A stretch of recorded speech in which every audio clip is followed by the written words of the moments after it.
સર્વેભ્યો નમઃ। આ વિડીયોમાં આપણે જોવાના છીએ કે પ્રભુ કાર્ય એટલે શું, ભગવદ કાર્ય એટલે શું।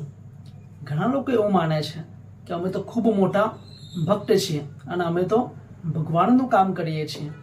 તો સાચા અર્થમાં ભગવાનનું કાર્ય કોને કહી શકાય એ આપણે આ વિડીયોમાં જોવાના છીએ। આ દુનિયામાં પ્રત્યેક વ્યક્તિ કોઈક ને કોઈક કાર્ય કરે છે।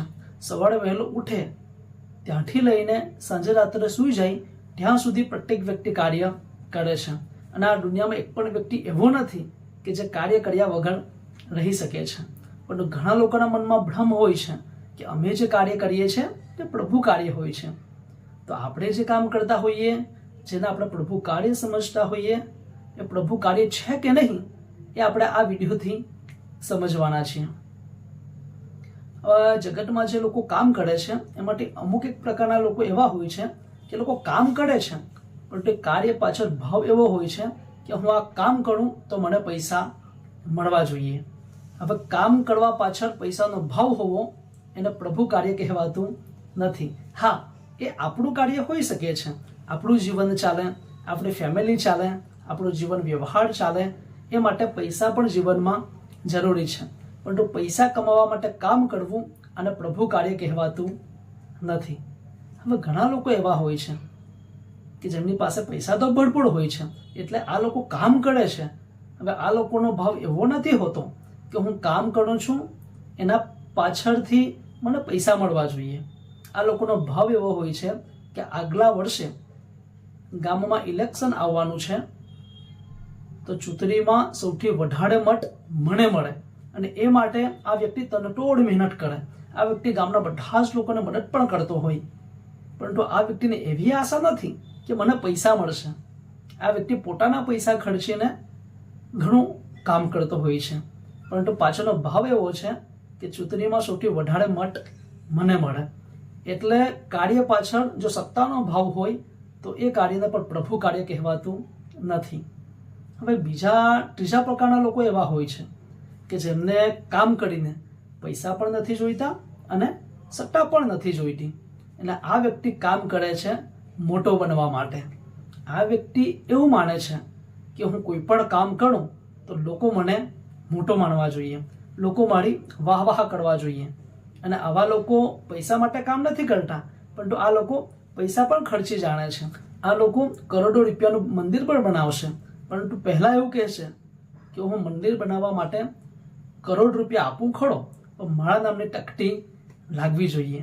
એટલે આ લોકો પ્રતિષ્ઠા મળે એટલા માટે કાર્ય કરે છે। અને ઘણા લોકો એવા પણ હોય છે કે સમાજ આ દિશામાં ગતિ કરતો હોય છે, પરંતુ આ વ્યક્તિ એવું કહે છે કે ના, સમાજ જે દિશામાં જાય છે એ દિશામાં મારે નથી જવું, હું તો સમાજની વિરુદ્ધ દિશામાં જઈશ। એટલે આ વ્યક્તિ એવું માને છે કે હું કંઈક વિશિષ્ટ છું અને લોકોને ખબર પડવી જોઈએ કે હું સમાજ જેવો નથી, હું કંઈક વિશિષ્ટ કાર્ય કરું છું અને લોકોને મારા કામની નોંધ લેવી પડશે અને લોકો મારા કાર્યની નોંધ લઈ એટલા માટે આ વ્યક્તિ કંઈક અલગ કામ કરતો હોય છે, કોઈક વિશિષ્ટ કામ કરતો હોય છે। પરંતુ કાર્ય કરવા પાછળ ભાવ એવો હોય છે કે આખી દુનિયાને ખબર પડવી જોઈએ કે હું કોઈક વિશિષ્ટ વ્યક્તિ છું। જો કાર્ય કરવાની પાછળ આવો ભાવ હશે કે હું કંઈક મોટો છું, હું કંઈક વિશિષ્ટ છું, મને પ્રતિષ્ઠા મળવી જોઈએ, તો પણ આ કાર્ય પ્રભુ કાર્ય ઠરતું નથી। એટલે કાર્ય પાછળ ભાવ જો પૈસાનો હોય, જો સત્તાનો હોય, કાં તો પોતાની અહંકાર પુષ્ટિનો હોય તો એ કાર્ય પ્રભુ કાર્ય થઈ શકતું નથી। તો હવે પ્રશ્ન એ થાય છે કે પ્રભુ કાર્ય કોને કહેવાય? જીવનમાં કરેલું એવું કાર્ય કે જેના પાછળ આપણો કંઈ પણ સ્વાર્થ ના હોય એને કહેવાય છે પ્રભુ કાર્ય। કાર્ય કરતા પહેલા જો આપણે એવું વિચારીએ કે આ કાર્ય કર્યા પછી મને કંઈ જ નથી મળવાનું, છતાં પણ એ કાર્ય કરવાની તૈયારી બતાવવી અને કાર્યમાં જંપ લાવવું, આનું જ નામ છે પ્રભુ કાર્ય। હવે પ્રશ્ન એ થશે કે કંઈ જ ના મળવાનું હોય, કોઈ સ્વાર્થ જ ના હોય, તો પછી કાર્ય થાય કેવી રીતે? આવું કાર્ય તો એ જ વ્યક્તિ કરી શકે જે વ્યક્તિ પહોંચી ગયેલો હોય, જેને આત્મજ્ઞાન થયેલું છે, જેમણે આત્મ સાક્ષાત્કાર કરેલો છે, એ જ વ્યક્તિ કોઈ પણ જાતના સ્વાર્થ વગર કાર્ય કરી શકે છે। એટલે નિસ્વાર્થ કાર્ય કરવું એ આપણા હાથની વાત નથી. તો પછી આપણા જેવા લોકો પ્રભુ કાર્ય કઈ રીતે કરી શકીએ?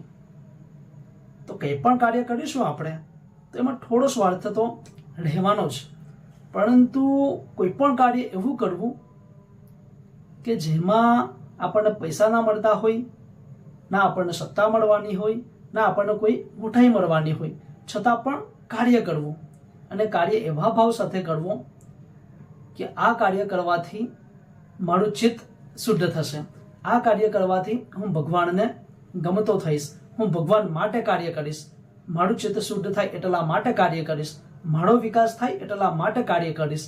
અને આવો ભાવ રાખીને જે કાર્ય કરવામાં આવે છે એને કહેવાય છે પ્રભુ કાર્ય. હવે આ તો વાત થઈ ફક્ત ભાવની, પરંતુ કાર્યમાં કરવાનું શું હોય છે? તો પ્રભુ કાર્યમાં આપણે આપણું જીવન આનંદિત બનાવવાનું છે અને સમાજના જે લોકો છે એનું જીવન પણ આનંદિત બનાવવાનું છે. અને કોઈ પણ જાતના સ્વાર્થ વગર આ કાર્ય જો આપણે કરી શકીએ તો સમજવાનું કે આપણે પ્રભુ કાર્ય કરીએ છીએ. તો લોકોનું જીવન આનંદિત કઈ રીતે બને?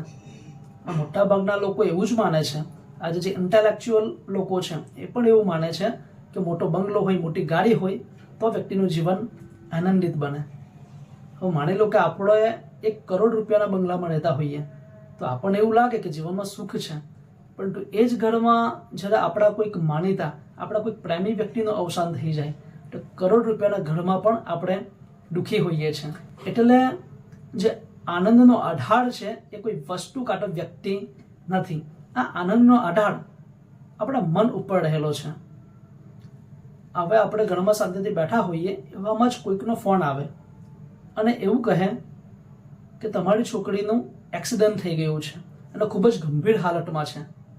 તો અચાનક આપણે તો હસતા હોઈએ, પણ જેવો આ ફોનની વાત સાંભળીએ તો આપણા મનમાં વિચાર આવે કે મારી છોકરીને કંઈક થઈ ગયું છે, અને અચાનક આપણું જે હાસ્ય છે એ રુદનમાં પરિવર્તિત થઈ જાય છે. હજુ આપણે છોકરીને તો જોઈ જ નથી કે એની હાલત કેવી છે, પણ મનમાં એક વિચાર પડ્યો કે મારી છોકરીનું એક્સિડન્ટ થયું છે અને આપણે દુઃખી થઈ જઈએ છીએ. એવામાં જ બીજો ફોન આવે છે અને ફોનમાં એવું જણાવવામાં આવે છે કે માફ કરજો, હું ફોન બીજા ભાઈને કરતી હતી, ભૂલથી તમારા ઉપર લાગી ગયો હતો, તમારી છોકરીને કંઈ થયું નથી, આ તો બીજા કોઈ ભાઈ છે તેમની છોકરીને કંઈક થઈ ગયું છે.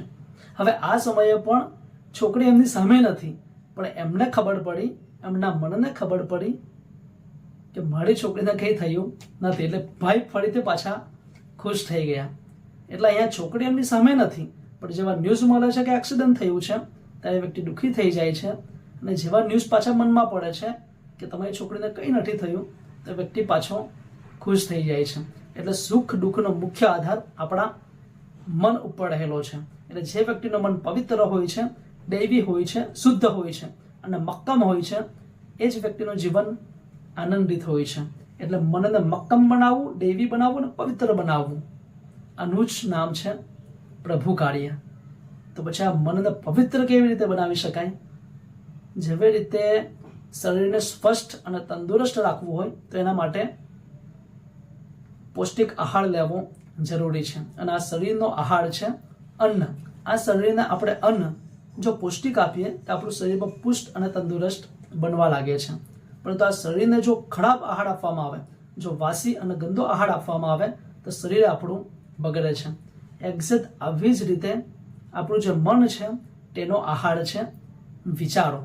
જેવા વિચારો આપણે મનને આપીશું તેવું આપણું મન થવા લાગશે, અને જેવું આપણું મન થશે તેવું જ આપણું જીવન બનવા લાગશે. એટલા માટે જો મનને કુવિચારો આપીશું, ગંદા વિચારો આપીશું તો આપણું મન પણ ગંદુ અને નબળું થશે, અને એની અસર આપણા જીવન ઉપર આપણે જોઈ શકીશું. પરંતુ મનને જો સદવિચારો આપીશું, જો ઉન્નત વિચારો આપીશું તો આપણું મન પણ ઉન્નત બનશે અને આપણું જીવન પણ ઉન્નત અને આનંદિત થશે. એટલા માટે સદવિચારો એ મનનો ખોરાક છે. જેવી રીતે પ્રાર્થના એ આત્માનો ખોરાક છે, તેવી જ રીતે સદવિચારો એ મનનો ખોરાક છે. અને આ સદવિચારો લોકોને આપવા અને પોતાના જીવનમાં ઉતારવા, આનું જ નામ છે પ્રભુ કાર્ય. આપણે કોઈકને રોટલી આપીશું, કપડાં આપીશું તો એ જે ભૂખ છે એ ભૂખ એની કાયમના માટે પૂર્ણ થવાની નથી. આજે રોટલી આપીશું તો કાલે ફરીથી એ ભૂખ એની ઊભી થવાની છે.